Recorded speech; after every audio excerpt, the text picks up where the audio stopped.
Hello, everyone, and welcome to this Federalist Society virtual event. My name is Edith Harold, and I'm an Assistant Director of Practice Groups with the Federalist Society. Today, we're excited to host this FedSoc forum called Competition and Consumer Banking, Bank Mergers, Credit Cards, and the Capital One Discover Deal. Speaking on the panel today, we're joined by Professor Todd Zywicki, Dr. Diana Moss, and former Senator Patrick Toomey. Joining us as our moderator today is Jelena McWilliams, who is the managing partner and head of the Financial Institutions Group practice at Cravath, Swaine and Moore. If you'd like to learn more about today's moderator or speakers, their full bios can be viewed on our website, fedsoc.org. Throughout the program, we may turn to the audience for questions. If you have a question, please enter it into the Q&A function at the bottom of your Zoom window, and we will do our best to answer as many as we can. Finally, I'll note that, as always, all expressions of opinion today are those of our guest speakers and not the Federalist Society. With that, Jelena, thank you for joining us today, and I'll hand things over to you. Thank you very much, Edith, and hello, everybody. Welcome to the FedSoc webinar on competition and consumer banking. Today, we're going to discuss very time-appropriate and always exciting topics of bank mergers, credit cards, and the pending Capital One Discover deal. Our panelists, I'll introduce them briefly. I think they're well known to the crowd, but nonetheless, I'll make very, very quick introductions, and then we'll open up the floor for opening remarks by each and engage in a discussion. We will leave about 15-20 minutes at the very end for your questions, so please post your questions in the Q&A session, and we will try to cover them in the time we have remaining at the very end. With that, I would like to introduce Professor Todd Zywicki, and I always loved how long the titles are for professors. Todd is the George Mason University Foundation Professor of Law, Antonin Scalia Law School, George Mason University, and he has been in the bank regulatory and financial services space for a long time. Dr. Diana Moss is the Vice President and Director of Competition Policy, Progressive Policy Institute. She has held a number of very interesting positions in her career, and she is currently at the Progressive Policy Institute, but prior to that, she was president of the American Antitrust Institute. Both Diane and Todd have published papers on this topic, and they're available at the link to this event. And last but not least, we have former Senator Patrick Toomey, who, for my time on the Senate Banking Committee, was one of the incredibly engaged members on all topics financial services. And I have to tell you, dear Senator, whenever we had to brief you as staff, we were very concerned that we come fully prepared because you always ask tough questions. So I fully expect that to continue today. With that, I will turn the floor over to you, the panelists, for your opening remarks, and we'll start with you, Todd. Thanks, Jelena. I can relate to that experience of testifying with Senator Toomey as well and being prepared. And I would encourage everybody on the call to look at Diana Moss's paper as well as hopefully ours. I'm going to just talk about a few minutes to kind of frame this up, how I'm thinking about it and how all these topics fit together.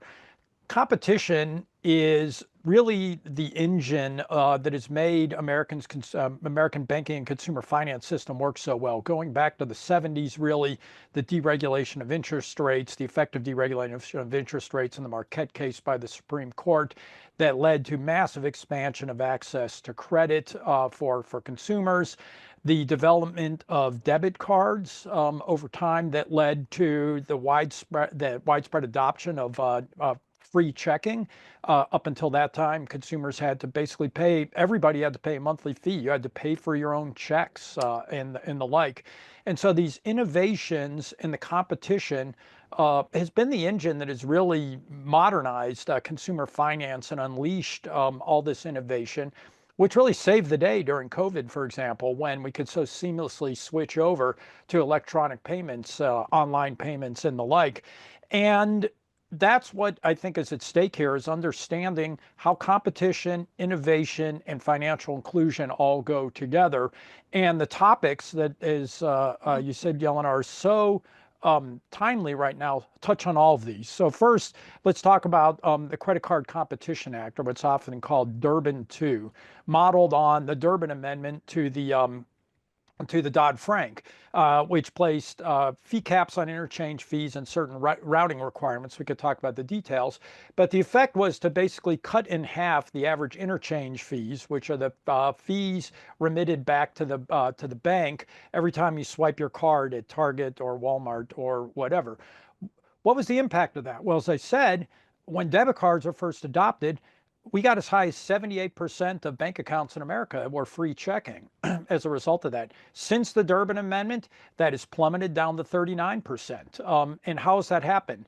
By raising monthly minimums, by raising monthly fees and the like. Who was impacted the most by that? Low-income consumers who lost access to free checking, who millions of consumers potentially lost access to bank accounts once they had to pay $15 or $20 a month. The plan for the Credit Card Competition Act is to basically pummel credit cards the way that they did debit cards, to place these routing requirements that would reduce payment security, but also with the intent of driving down interchange fees on credit cards. What will happen? Low-income consumers will lose access to credit cards, free credit cards will go away, rewards will go away, consumers are not going to be made better off by that. But it also requires understanding competition. Competition works differently in the credit card market from the debit card market. Consumers carry one debit card. Most consumers carry 4 credit cards. Every time you go to the gas station, they're competing over your business for credit cards. And so it's a completely unnecessary idea. When you look at the Capital One Discover merger, you see another element of competition. So it's a complicated merger from the standpoint that you both have horizontal effects, which is competition in bank accounts and credit card accounts. But you also have very important competition in vertical effects, which are very important, which is Discover has its own network. Right now, we have 4 major networks in the United States: Visa, MasterCard, American Express, and Discover. Discover has its own network, 3-party network, but Discover for 20 years has only had 4 or 5% of the market. And even though it has more credit cards issued than American Express, it doesn't have the same high spend consumers that American Express has. So the Credit Card Competition Act wants to create more competition among networks. That's exactly what Discover and Capital One is going to do, is by linking these 2 companies together, Capital One with its innovation, Discover with its existing network, can supercharge competition and create a viable 4th competitor that will eliminate essentially the need for the Credit Card Competition Act without the central planning, without the designs on that.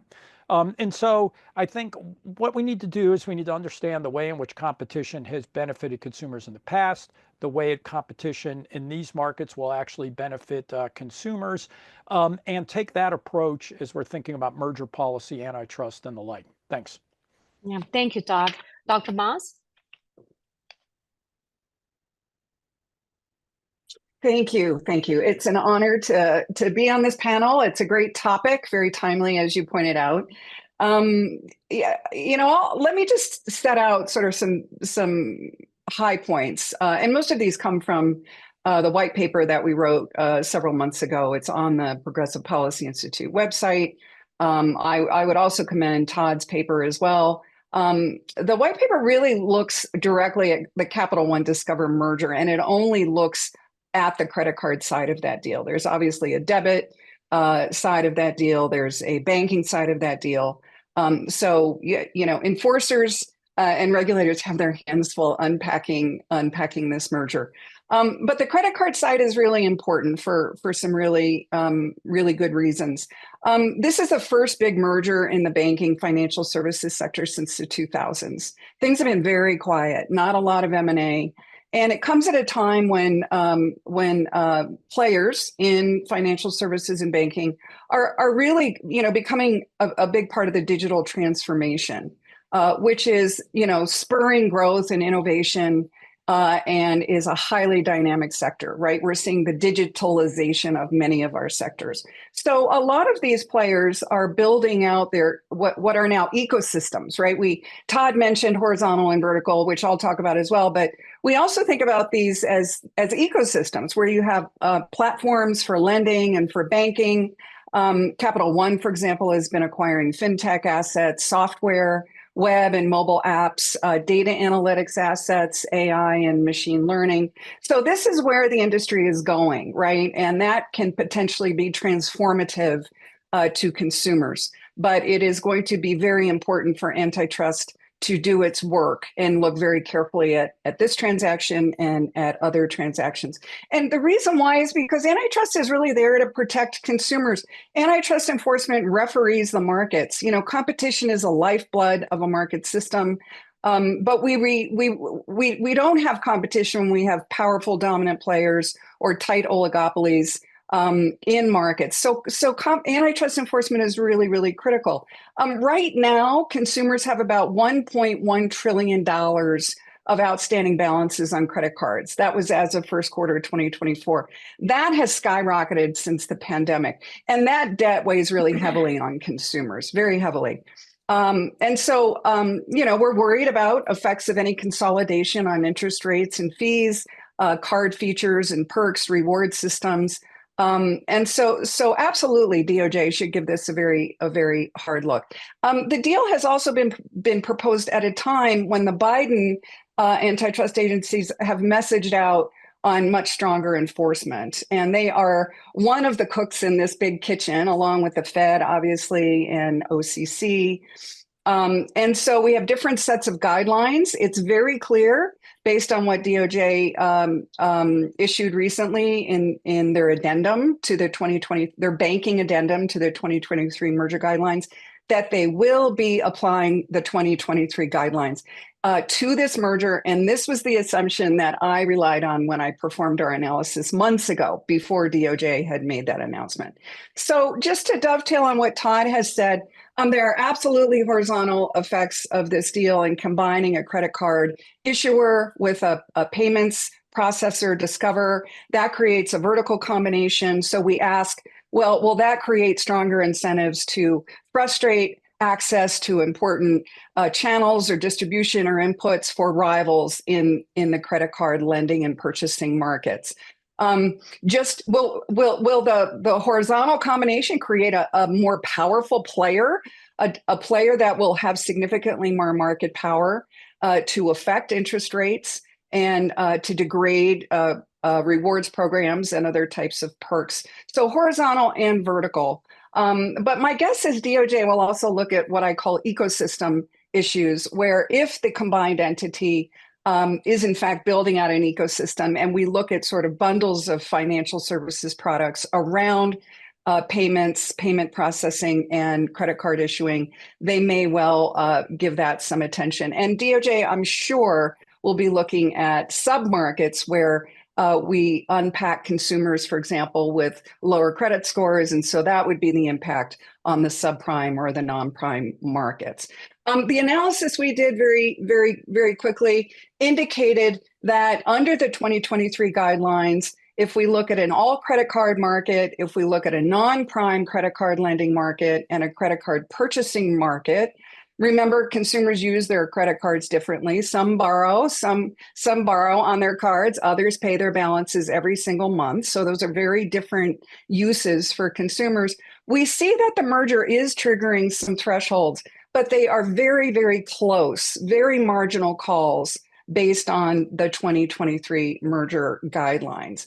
And so the conclusion is that this deal should get a very hard look, but it does raise issues around very marginal calls, which will raise the burden on the Department of Justice to push back against any efficiency defenses that are put forward by Capital One and Discover. In other words, lower costs, economies of scale, building out the networks, increasing services, products and services faster to market, a newer, better business model, for example. So that efficiencies defense is going to be harder for DOJ to push back on if the anti-competitive effects of the deal are very marginal calls, which is what the analysis we have done indicates. The last thing I'll say is, and this is in the context of the DOJ's case against Visa, there absolutely will be interrelationships between the Visa case, which looks at the debit card market, and the Capital One Discover market, where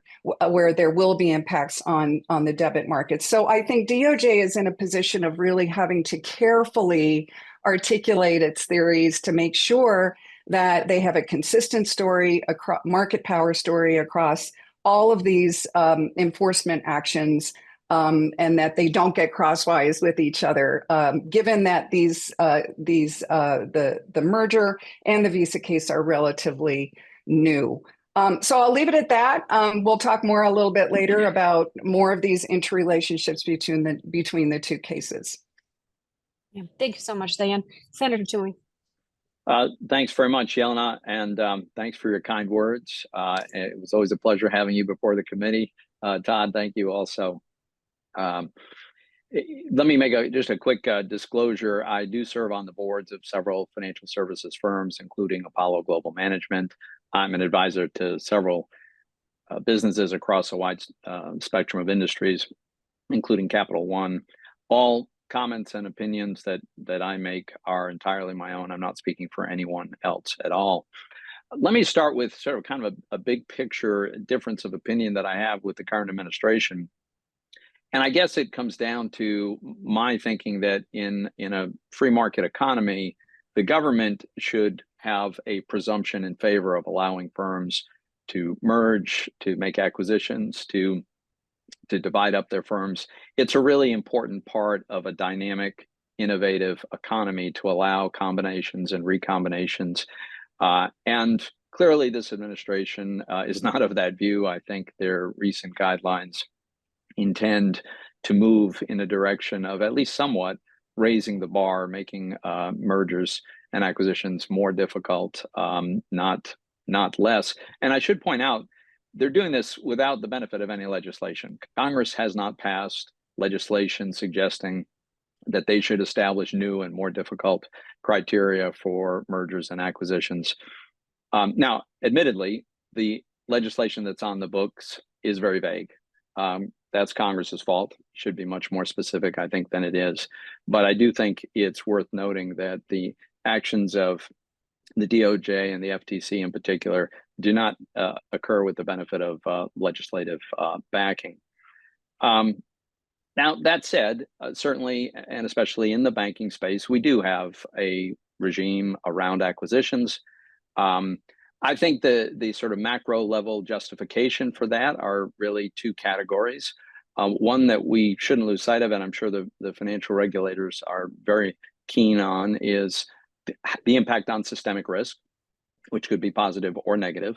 And then the second is something that has already come up, which is the nature of the competition and how it will serve consumers. Now, let's take the first one first. Let's take systemic risk. I think it was the series of unintended consequences of Dodd-Frank that have led to a big concentration among the very biggest financial institutions in the world, actually. When you establish and you codify the notion that the government will confer a systemically important financial institution designation upon a handful of firms, I think that's a very clear signal to the world that these companies are too big to fail. They will not be allowed to fail. And so that has big costs of compliance, but also it confers benefits, like the universal belief that they can't fail. That enables them to raise capital at a lower cost than they otherwise would.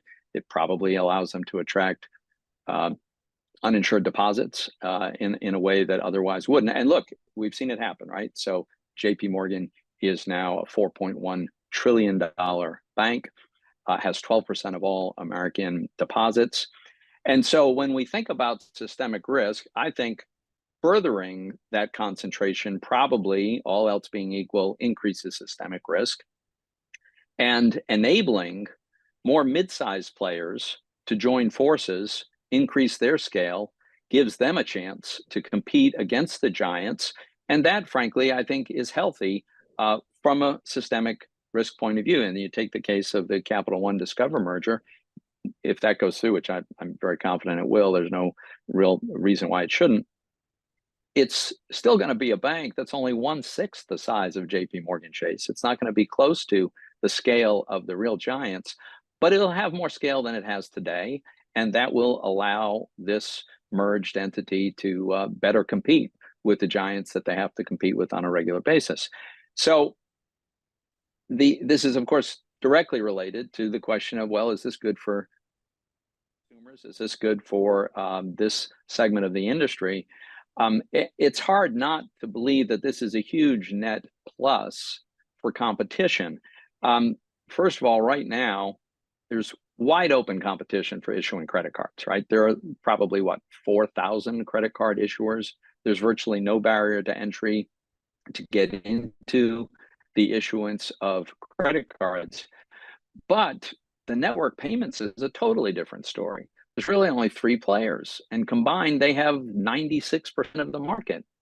As Todd pointed out in his opening comments, there's this sort of continuous drumbeat of legislative proposals to do something about that. Merger does something really important about that. It would marry the tremendous resources and expertise and capital of Capital One with a relatively underutilized network that could then really directly compete with Visa and MasterCard and American Express in a way that it doesn't today. That has all kinds of benefits for merchants who will probably be able to choose among competing networks, benefits for consumers, because for Capital One, this creates a new revenue stream, which allows them to further expand on the low-cost checking and credit card and no cost and no fee checking and credit card accounts that they have famously distributed. So when I think about the big issues that ought to guide the way the government thinks about the merger of significant, relatively large institutions, I think of systemic risk and competition.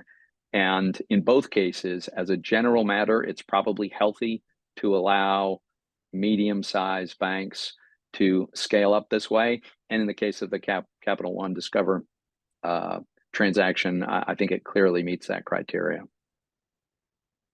Yeah, thank you, Senator Toomey. So maybe we start the discussion keying off of what Senator Toomey just said about competition in financial services and some of the legislation of recent years that has impacted this space. And so I'll go to Dodd-Frank, the most recent big legislation that became law. One of the stated goals of Dodd-Frank was to increase competitiveness in financial services. Yet since the enactment of Dodd-Frank, some have argued that the regulatory environment has allowed the too big to fail banks to become even larger, as Senator Toomey pointed out, while at the same time, the trend on the regulatory side of giving all these mergers an extremely high level of scrutiny and seeing very few mergers actually get approved, some are saying that made it harder for smaller players in the market space to become effectively capable of challenging the incumbents and the too big to fail firms. Some have dubbed this too small to succeed. In general, do you agree with this assessment? And if so, do you think that the anti-merger positioning is a factor? If it is not, what is driving this trend? And do you believe that the current regulatory actions vis-a-vis the mergers are good for the consumer and the economy? Are they bad for the consumer and economy? And yeah, I'll start with Dr. Moss. Thanks for that question, and I'm going to dodge any questions about bank financial services regulation, and really stick to the antitrust issues. I'm sure we'll have Senator Toomey and Todd chiming in on that. As I said in my opening remarks, I think it's really, really critical for antitrust enforcement to play a vigorous role. I just did a huge study of merger control in the United States over the last 5 administrations. So that goes back to the Clinton administration in 1993. And interestingly, the Biden enforcers are not the most vigorous enforcers on the planet. In fact, the Obama administration was pretty vigorous in its enforcement, and the Trump administration, Trump 1.0, was pretty vigorous. And of course, the Biden enforcers are vigorous as well. And that's based on a bunch of different metrics. So I think there's really growing bipartisan support for the role and the importance of antitrust enforcement in our market economy to protect our markets and all the democratic principles that they rest on. And, consumers are really front and center here in terms of consolidation that affects credit card markets, debit markets, banking markets, and any sort of more sophisticated ecosystem type markets in the financial services. So I think we have a situation here where multiple regulators are looking at this deal, and they are going to coordinate as they have in the past, and they are going to bring their own guidelines to bear as they have in the past.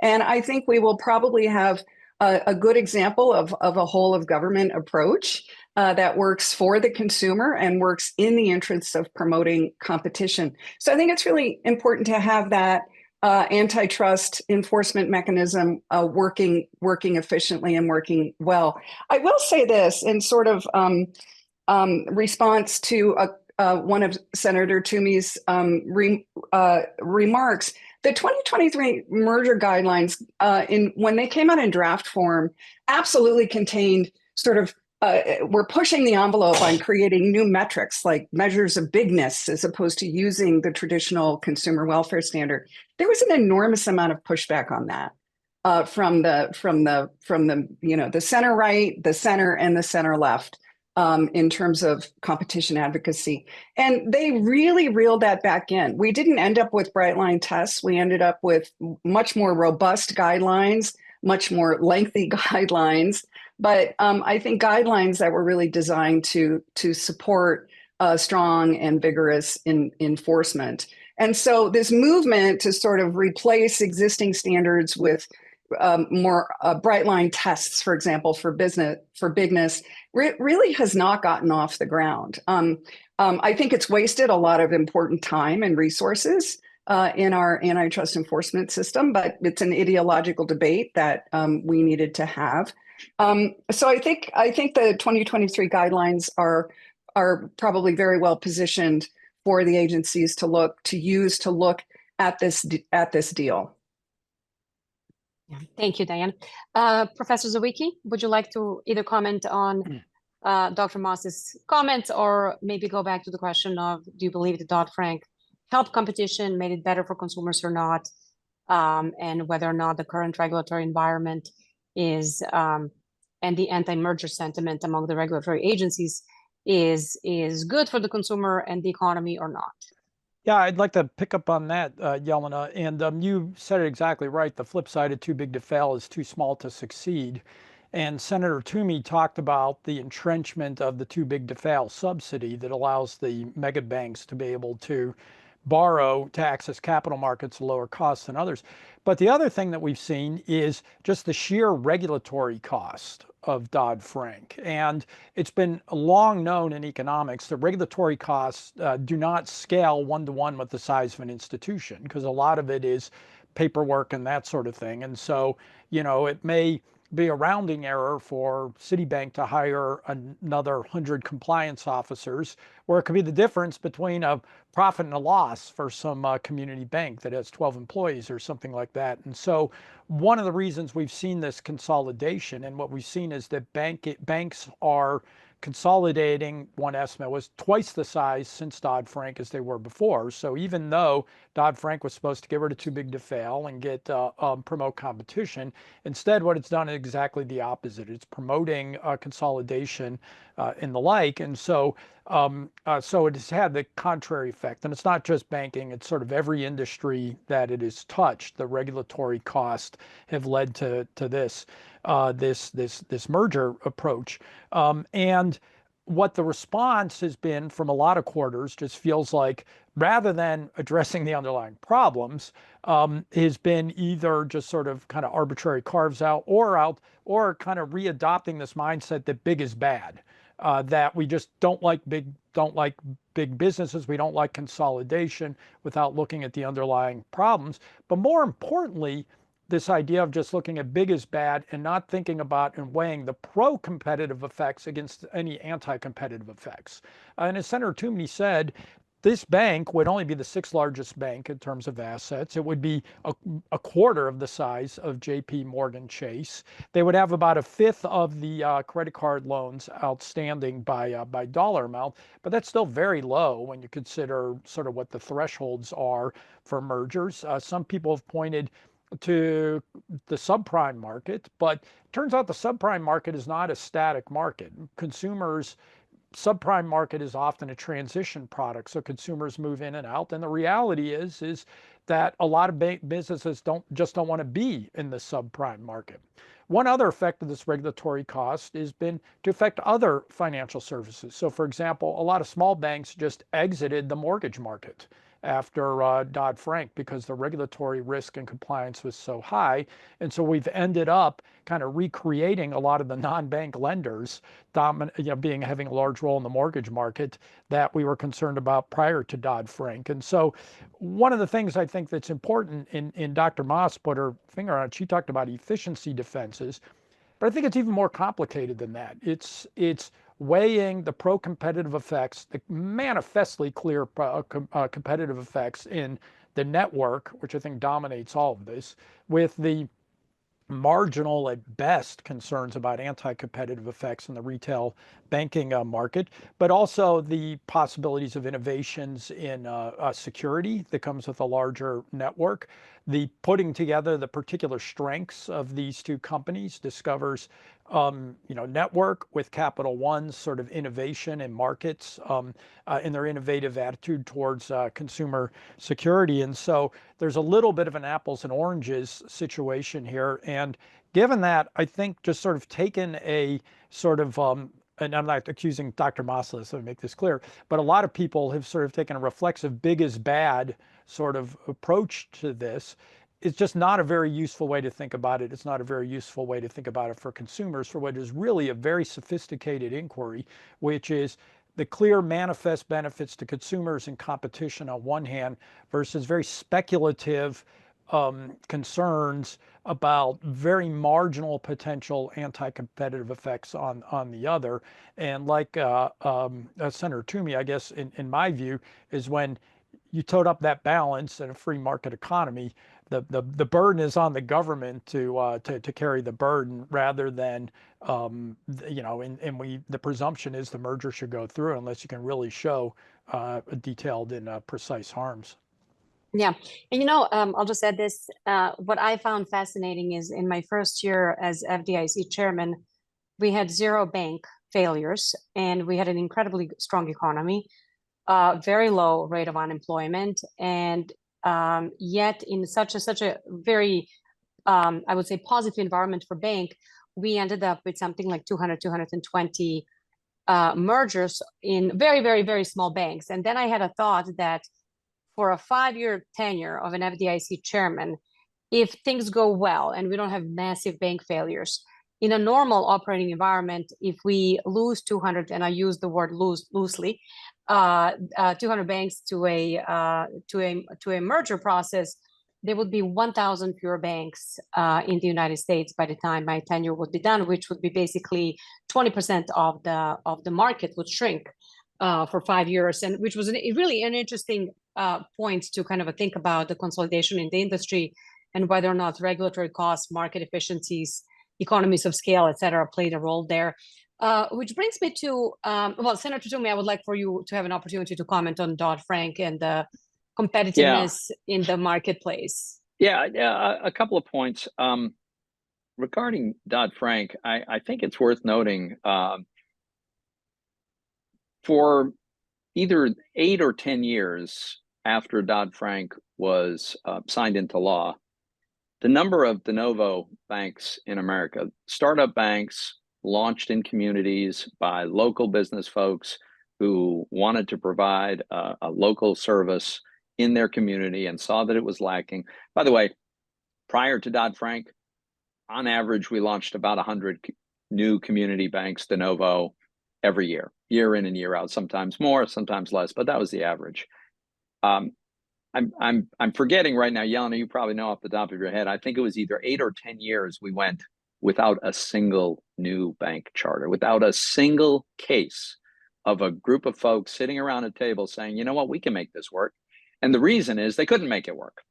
The numbers didn't work. Now, it was a combination. It wasn't all regulatory costs. We were in a 0 interest rate environment for much of that period. And it's very, very hard to make a bank work when you have virtually no net interest income. But I think most of the folks that I talked to, and I helped launch a community bank back in 2005. So I got pretty deep in the weeds on what it takes to make a startup bank work. And I think we had a long spell there where we just didn't have that happening. And that's not good for our economy. We really should be in an environment where people feel they are able to launch new banks on a pretty regular basis. One other point I would make, just a quick follow-up to something that Diana mentioned, and I acknowledge Diana's point that the final guidelines are substantially different from the initial drafts. But I do think it's fair to say that the intent of this final set of guidelines is still to raise the bar for permissible mergers, permissible acquisitions. The new set of fact patterns that they've established, it seems in some cases they're relying on legal theories that have recently not gone over well with courts and harken back to a prior period of time. I do think it's part of a overall administration view that they're not friendly to consolidation. They are reflexively, at least they tend towards being reflexively skeptical about consolidation. In the case of this transaction, I don't think it's going to matter because I think the merits so far outweigh any theoretical downside that I doubt very much there'll be any problem with the regulatory approval. But as a general matter, let's be honest, I mean, we read every day about the FTC going to court with a new theory about why somebody needs to be broken up or some acquisition must not be made. Jelena, can I just dovetail on that really quickly? Because Sure. Senator Toomey has really raised a really important point. And that is sort of the optics of surrounding this transaction, right? So, and this also links back to what Todd was saying. If you really do the deep dive into the numbers, in an all credit card market, a non-prime credit card lending market, a credit card purchasing market, you're looking at a market share for the merged company anywhere between 20 and 30%, right? And with other more equal sized players or slightly smaller players, this is not a structured market which screams out dominant firm or an oligopoly of firms where you would have stronger incentives to collude as opposed to compete. It's just not that fact pattern. Nor do we have a fact pattern that would give any support to a vertical theory of harm. You have to have a pretty hefty market share to have incentives to start foreclosing rivals, access to, say, Discover or access to Capital One. So the point is this: it's a marginal call, and the efficiencies defense is going to be a strong one. So DOJ, if they decided to challenge, would be going into court, assuming an enormous amount of risk. And that the risk of losing in federal court would add to an existing record of losses that we have on record right now. FTC lost Meta Within on a potential competition theory. DOJ lost United Healthcare Change. FTC lost Microsoft Activision. So they have a record of bringing a lot of, enjoining a lot of cases. But the win rate is still far, far below the historical average. And I think optically and litigation risk-wise, that creates a scenario where DOJ would be probably thinking very, very, very hard about whether to challenge this deal or not, given where they sit right now with the administration's win record. Well, that's actually a great segue to my next question, which is that we have seen the state attorney generals get more and more active in a number of different regulatory applications, including in this specific case for Discover and Capital One. And we know that the New York AG Letitia James's office filed a petition asking a state judge to issue the Virginia-based Capital One an out-of-state subpoena related to her probe. I would be curious to see and we'll start with you. What is your reaction to this, and how do you think it will affect the deal? Is there a place for the state regulatory bodies and the state AG offices to play a role in these probes and say from the antitrust or other perspectives, and just to get your opinion on that? Was that directed to me? Yes. Sure. And I don't want to take too much time answering this, but the state AGs are very active. They've become very active in the last 5 to 10 years. A lot of states have great antitrust shops. They're well-resourced. They have lots of incredibly talented lawyers and economists and other experts. And, we find the states engaging more and more on cases, but also in terms of reframing some of their antitrust laws. California, for example, and the Cartwright Act, New York. And so the states have become activist in a good way. We see them joining on to federal complaints. For example, the big digital cases. So that's all good. States are very concerned about their own consumers and their own workers. So that's why we see a lot of state involvement in things like airline mergers, right, which affects local commerce and economies, in food and agriculture mergers, energy mergers, that sort of thing. And that's a great role for the states. I will observe that, and I think the same is going to be true of Capital One Discover, especially for the banking side, because banking markets, as we know, are defined on a much more local geographic basis. I will observe this, though. With states joining on to a lot of complaints, we now have courts with really, really heavy workloads, consolidating cases, filtering out state types of, state allegations versus federal allegations. We just saw this happen in the Google search case, and we'll probably see it in other tech cases, where we have a lot of enforcers in the mix. And to the extent there's coordination, which of course there is, between state and federal and private, that's really important. But we really, we want the courts to run efficiently and to work efficiently, with really strong theories of harm, so that they can, and strong evidence that they can use to work through these cases. If cases are weak on theory and weak on facts, then, that's what the courts are for. They're there to weed out those types of cases. So I will be very curious to see how New York proceeds, or any other states proceed in getting involved in this particular merger. Thank you so much. Senator Toomey, what is your view on New York Attorney General's action and just the greater policy in general? Yeah, so I can't help but observe, and maybe this is my background coming through a little bit, but attorneys general are usually elected to their office, very commonly aspire to higher office. We're kind of watching that play out in a very big way right now. And here we have a case where I just don't see the jurisdiction. We have a federally chartered bank. Capital One is regulated by the OCC and the Fed. Both of them are in the process of going through a very, very rigorous examination of this transaction, and why it's necessary for a state attorney general to come into this. Oh, by the way, and to demand documents that it would be illegal to turn over. This is very strange to me. And I don't think we want to see a situation where who knows how many state attorneys general are deciding they're gonna weigh in on something that is being very, very rigorously examined. So I really question whether this is a good use of the attorney general's resources. Thank you for that. Professor Zywicki?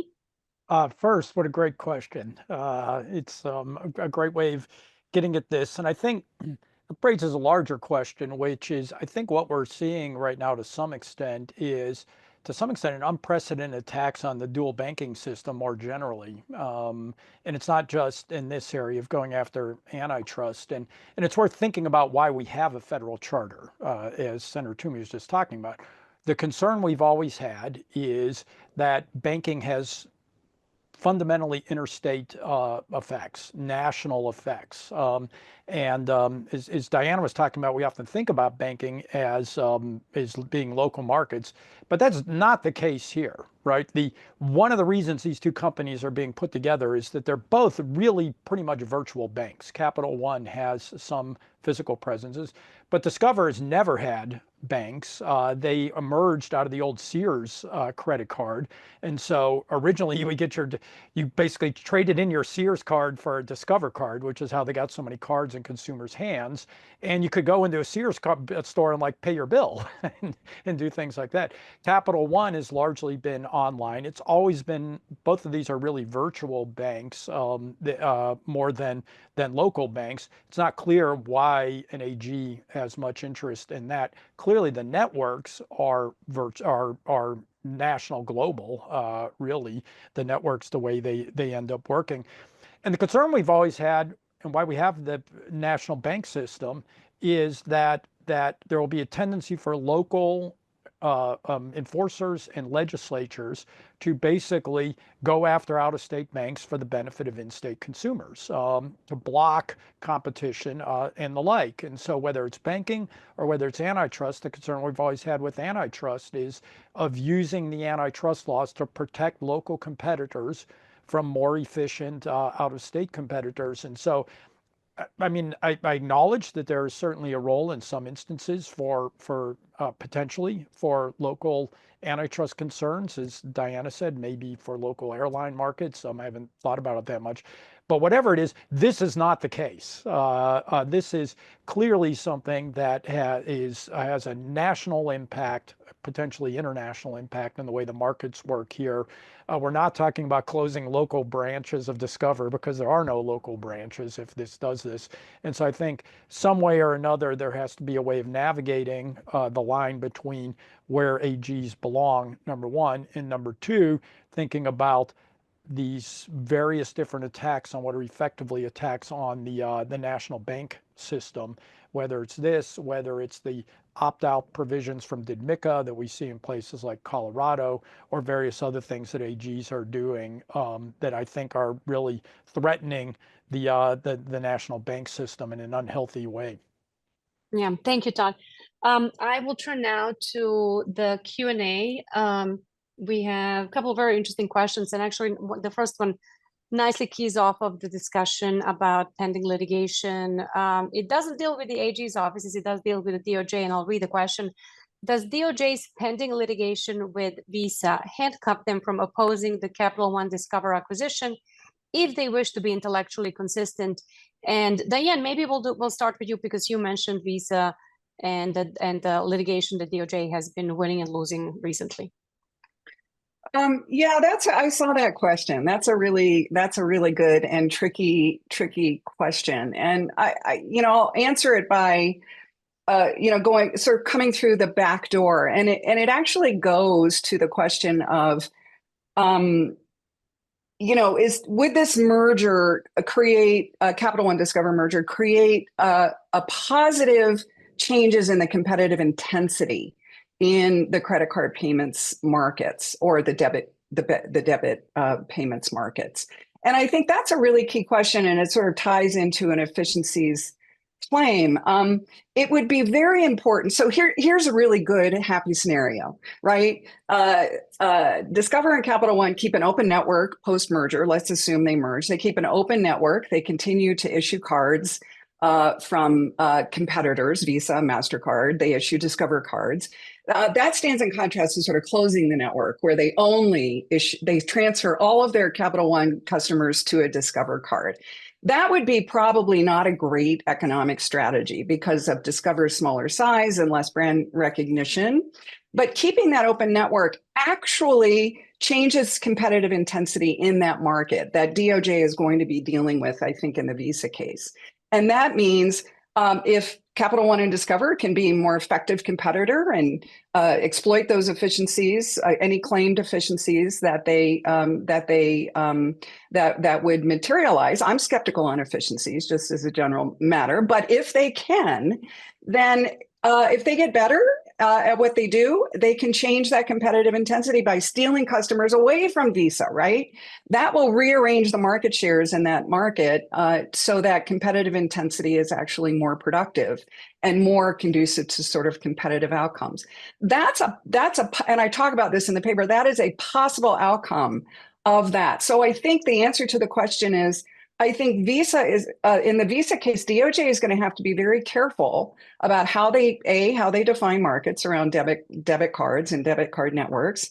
They're going to have to be very careful, I think, about how they look at the competitive process, how it is allegedly being harmed right now, versus the theories they might propose about how the competitive process would be changed by the merger, by the Capital One Discover merger. So there's a lot of walkways in there. I think that DOJ is going to have to be very careful on to make sure that there's consistency.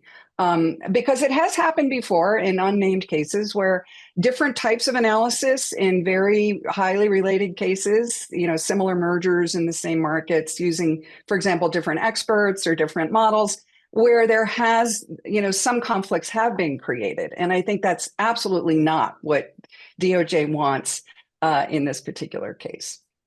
Thank you. And Professor Zywicki, how do you feel about the question about what are you thinking? I don't care about your feelings. What are you thinking about DOJ's pending litigation with Visa and whether or not it would basically, if DOJ were to oppose the Capital One Discover acquisition, if DOJ would be intellectually consistent or inconsistent given the Visa litigation? And this runs through a lot of it. Of course, they'd be intellectually inconsistent. The whole premise of the Visa litigation is that there aren't enough viable competitors to Visa, which allows them to exercise market power.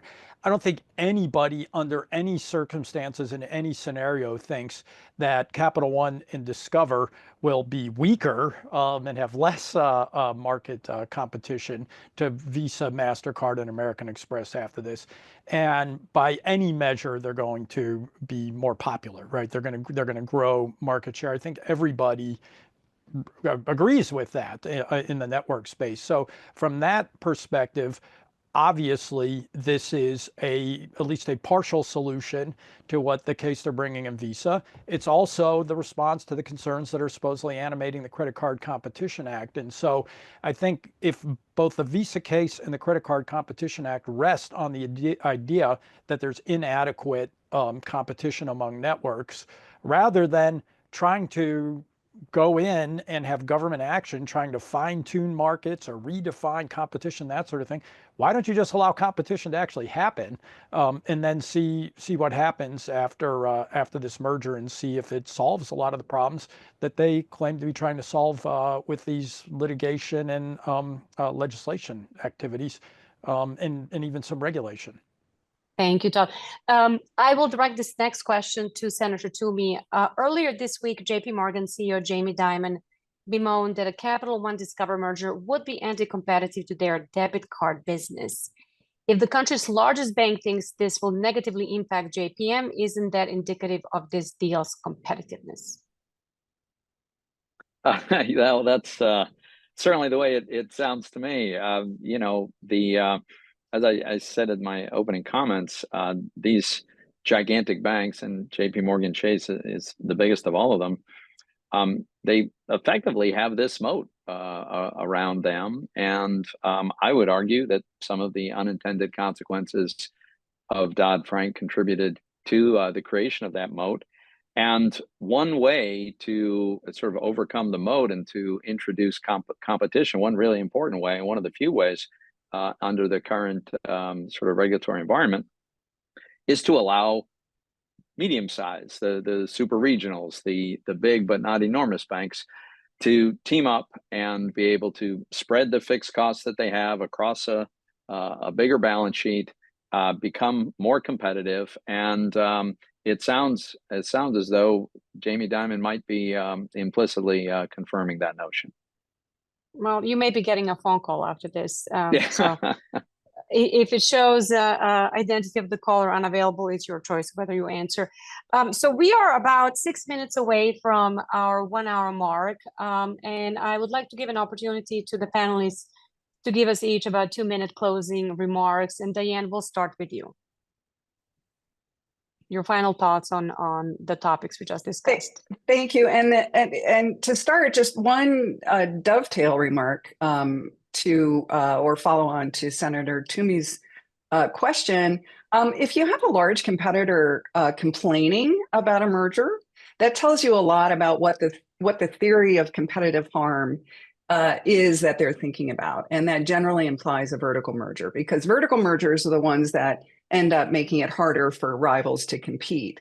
Whereas horizontal mergers don't do that. They directly can harm consumers. So you don't often hear rivals complaining in horizontal mergers, but you certainly hear them complaining in vertical mergers. So I think that gives us a little bit of insight into how JP Morgan's CEO is thinking about this. So, very quickly, I think I've made all my major points. I think this is going to be, this is a merger that is really the first in many, many years, occurring at a time where we see financial services and banking changing dramatically. I think consumers are really the folks that matter here, and I think a good hard scrutiny of the deal, as any other deal should be scrutinized, is absolutely in order.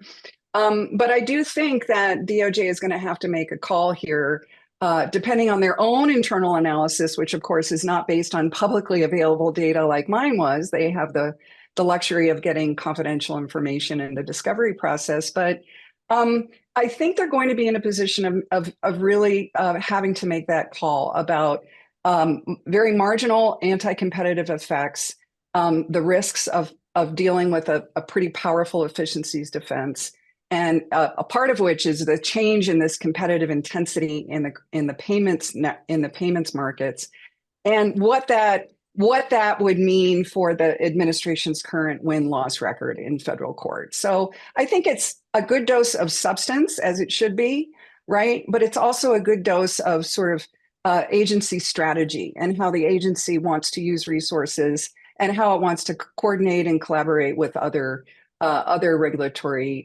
agencies in this that are going to be looking at this deal. So I think it will be very very interesting to follow. Thank you, Diane. Senator Toomey, closing remarks, 2 minutes. Sure, Yelena, thank you very much. As I said at the beginning, I think in a healthy, dynamic, and innovative economy, mergers and combinations are a natural part of that. The government's position should be in presumption of allowing that to take place, unless there's a good reason not to. I think the criteria at a sort of macro level in the banking space should be systemic risk and consumer competition.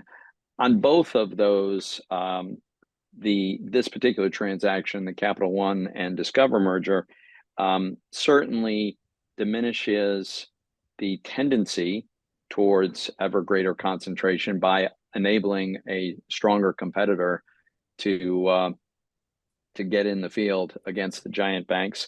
And it's clearly pro-consumer, right? The change to the payment network system clearly, nobody can dispute that it is going to introduce a much stronger competitor than what we have now when these firms have combined. So my view is it's very, very likely that the OCC and the Fed will come to exactly that conclusion.